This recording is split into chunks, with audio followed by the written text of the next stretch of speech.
this is Lady Boulay, and I hope you're having a marvelous day. Thank you for your support. Thank you for subscribing to the channel. Thank you for your thumbs up, for your comments, and thank you for sharing the videos. Thank you for all you do to support the channel. Well, today, I'm going to do Today in African American Women's News, and I'm going to do a report on some of the exciting things that are happening with African American women. Some good, some better than good, and some, well, you'll see. I'm proud to report that one of our favorite entrepreneurs and the first female self-made millionaire in the United States is now a Barbie doll. The Mattel company has announced that Madame C.J. Walker, who lived from 1867 to 1919, is the latest national figure to join its Inspiring Women series. Madame C.J. Walker is the first female self-made millionaire in the United States. They like to say that she is the first black self-made female millionaire, but she is the first self-made female millionaire in the United States, period. And the doll is lovely, and it does her justice, but I am also proud to say that this is not the first time Madame has become a doll. There are several other replicas of this dynamic woman in African American women's news today. We're starting off with a great pioneer, Madame C.J. Walker. We always knew she was a doll, but now the world can see that Madame C.J. Walker is a doll. Up next is Shacari Richardson.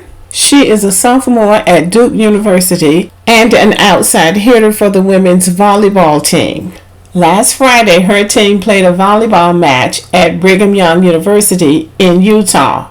Last Sunday, she tweeted that she and her African American teammates had been the target of racist slurs and heckling while at Brigham Young. This person, a man, and they say he had his two sons with him, was in the student section heckling and using racist slurs each time Rachel served. They reported it to their coach, who reported it to the Brigham Young coach, and they didn't immediately do anything about it. They did say that they put a policeman at the bench where the girls were sitting, but nobody did anything to this heckler. This is Rachel's father, Marvin Richardson. She called her father and told him what had happened. He called CNN. CNN reported on it. Other news outlets reported on it, and the story went viral. Stephen A. Smith got a hold of the story, and it has become the outrage of the sports world. Now they're coming back saying that it never happened. The Washington Examiner and other conservative newspapers are saying that it didn't happen, that she made this up. Jason Whitlock has come out to say that he doesn't believe it. He has a conservative podcast. He used to work for ESPN, but I think they fired him. But he is conservative, and he does not err on the side of black people, from what I understand. So he's trying to say that it didn't happen. It is not hard for me to believe this happened. Brigham Young does not have a good reputation where African Americans are concerned, so we'll have to wait and see. The police looked at the footage and said they didn't see anything that suggested that anybody was calling any racial slurs. However, Brigham Young banned a spectator from the games, so he can't go back to the arena. So something happened if they did that. And it's not hard for me to believe that the Salt Lake City police is trying to keep that covered up. I don't blame them, because it's a bad look for them. So we'll have to wait and see how all this shakes out. In the meantime, I hope the rest of the season will go well for Shacari Richardson.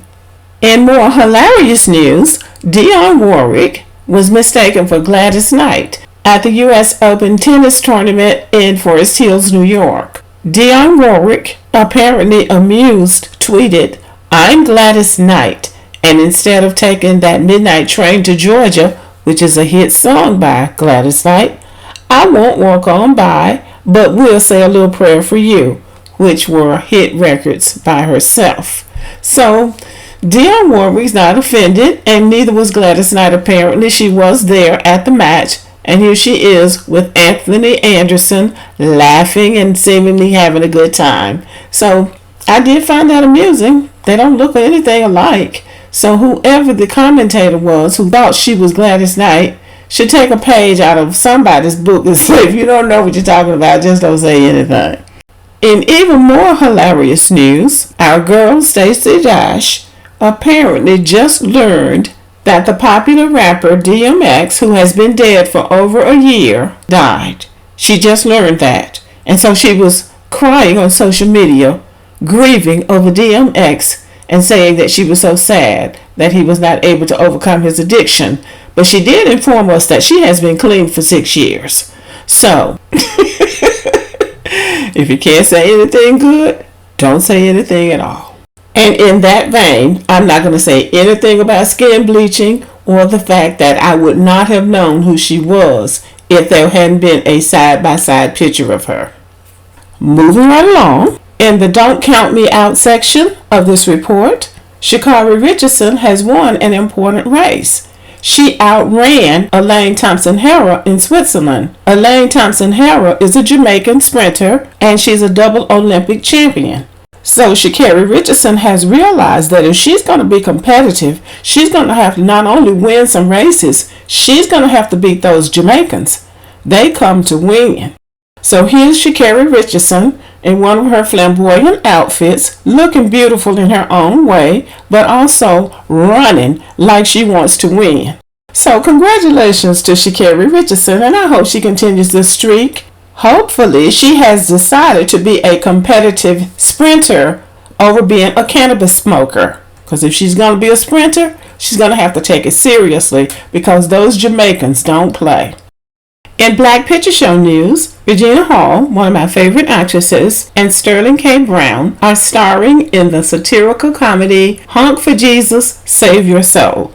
In this movie, Regina Hall plays Trinity Childs, the proud First Lady of a Southern Baptist megachurch. She and her husband, Pastor Lee Curtis Childs, once served a congregation in the tens of thousands. But not surprisingly, the pastor got involved in a big misconduct scandal. He lost a lot of members, and they had to close the church temporarily. Now, he's without a pulpit, and she's without a stage. So now they have the challenge of reopening their church and rebuilding their congregation. So to lure their congregation back, they're out in the streets with signs saying, "Honk for Jesus." So these are extreme measures.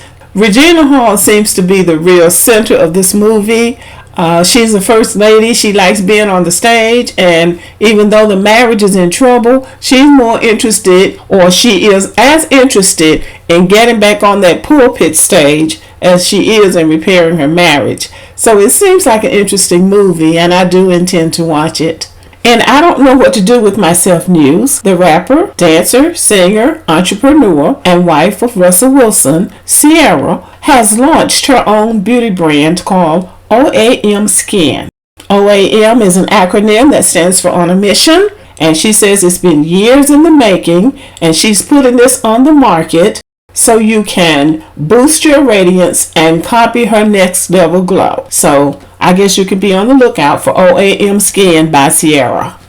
In the I'm Just Glad They're Black news, Serena Williams and Coco Gauff are doing it up at the U.S. Open tennis tournament in Forest Hills, New York. This is Serena's final match. This is her swan song, and she is going out with a bang. She has already advanced to the third round of this match, and there are so many celebrities there. I started to include some pictures of them in this video, but I decided not to. People who are there to see and be seen for Serena's last serve. So one is going out and one is coming in. Coco Gauff is the #1 women's doubles player in the world, and she has also made it to the third round of this tournament. So I don't even know what you can say for these two. You can just be proud of them as Americans and proud of them as African Americans. This tournament has several African American players, including Coco, Venus, Serena, Sloane Stephens, and Madison Keys, who is, I think, biracial,